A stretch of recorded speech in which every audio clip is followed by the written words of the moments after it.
bodies were so important. The rotation and orbit of all that makes up our universe serves as a clock to map changes and transitions. This helped the ancients understand that the change of the heavenly bodies were a mirror to the changes of all existence. December 21st, 2012 is simply a natural transition from one form of energy to the next, the transcendental evolution of man. This date is what's known as 0 point. Our sun, as well as our planet Earth, is losing its magnetic field as the Earth is slowing in its rotation. All the while, its base resonant frequency, also known as the Schumann cavity resonance, is increasing in accordance with the predictable sequence of the Fibonacci theory. At a cellular level, our bodies respond to an electromagnetic pulse. The ancients called this the sacred circuit.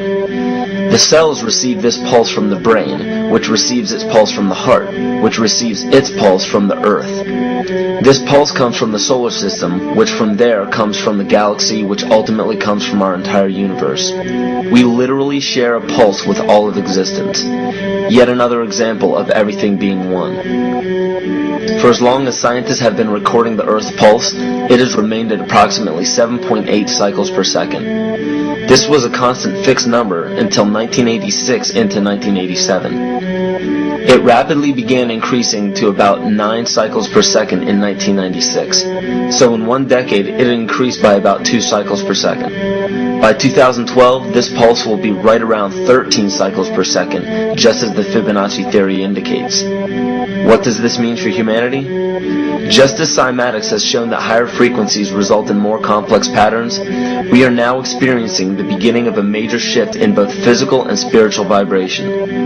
It's difficult to understand what exactly will happen to our physical bodies, but ancient scriptures, pagan and monotheistic religions, mystery schools, and secret fraternal orders have all given indications as to what this experience will be like.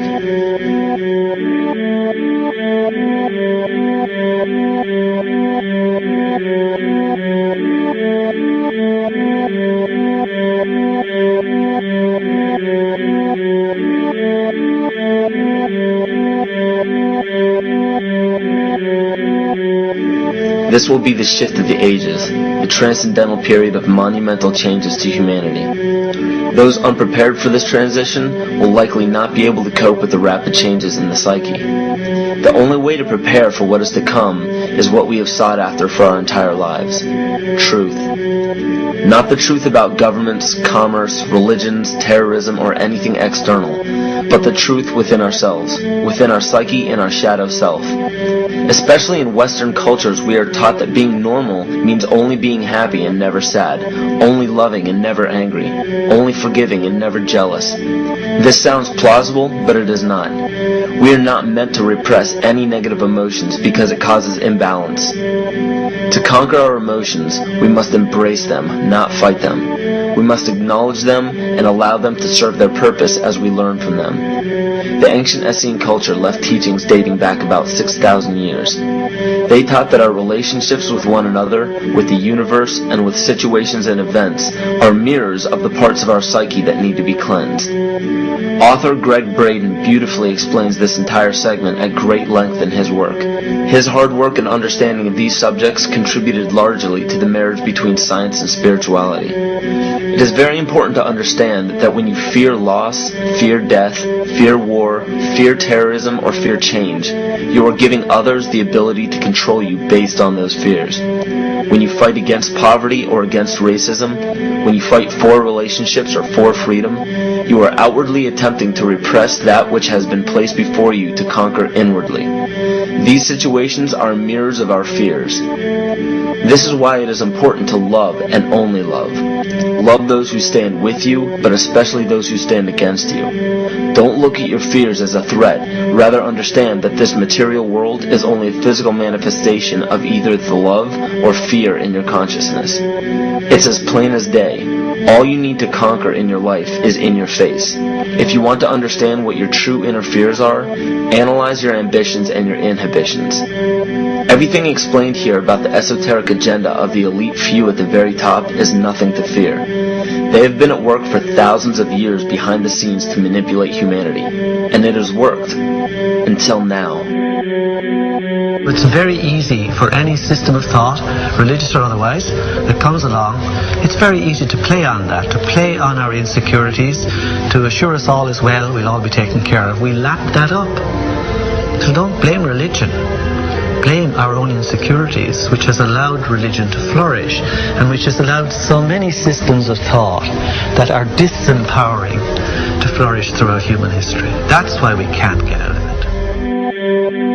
Ron Sankley, Department Chairman, Chemistry, University of California, Berkeley, showed that DNA acts as an antenna for cellular upregulation. The primary function they taught us about what DNA is about. It's a receiver and transmitter of photons, light, and phonon sound. For what? Cellular upregulation, meaning that the water molecules, the pyramid power around the DNA spiral energizing strands are taking in the spiritual energy of love vibrations and then sending it out for manifesting, precipitating in a quantum field, the physical matter of the body. These are hertz, frequencies, or cycles per second that the musicians can retune their instruments to play and experiment with. Why? Again, these are the Creator's musical scale, the original solfeggio, buried for 3,000 years in the Bible. So the ancient priests who knew how to levitate the huge stones for the building of the pyramids, and the Masonic knowledge that predated ancient Egypt, the ability to have this information, these frequencies, serve the function of creation, destruction, and miracles on behalf of the empowered people who had access to this knowledge. I say that because of this metaphor.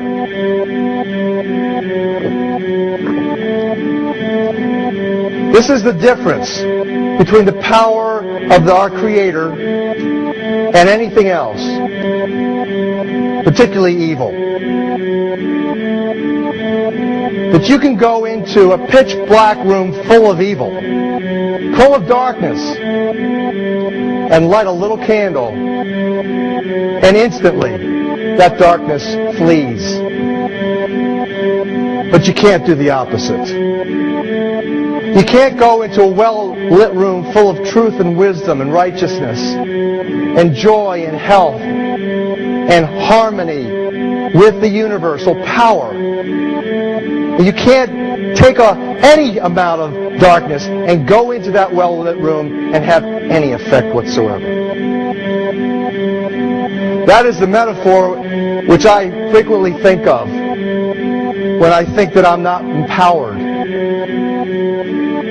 It is the greatest lesson for me, and I think for everybody else, to know that we're on the winning side and that we win in the end. As you are watching this, understand that it is not a fight to be fought. It is not a war to be waged. No gun rights have to be exercised. Not a finger has to be lifted. Most people wonder how one person can make a difference. They ask that if all this is so simple and this information is available, why hasn't someone else conquered their fears and changed the world for everyone else? This is the most difficult and beautiful conundrum to our lives. Your reality affects you and only you. Your curiosity has led you to this genre of information to serve a very specific purpose in your life. To understand visually how the universe is truly a hologram, a math professor at Yale University developed a formula that is plugged into a computer program. Named after him, the Mandelbrot set shows a seemingly disorganized pattern. But no matter how far you zoom into the design, you will always find the same pattern within the whole pattern. Each fractal, broken down infinitely, will always reflect the whole. When one fractal changes its pattern, the sum total of the whole pattern changes along with it. This exemplifies that the whole world does not need to be awoken. There is no race to inform the 6 billion people on this planet of this message. It is only important that you, personally, learn to conquer your innermost fears and learn to love. When you see your fears for what they are and master your emotions, then, and only then, will you truly be free.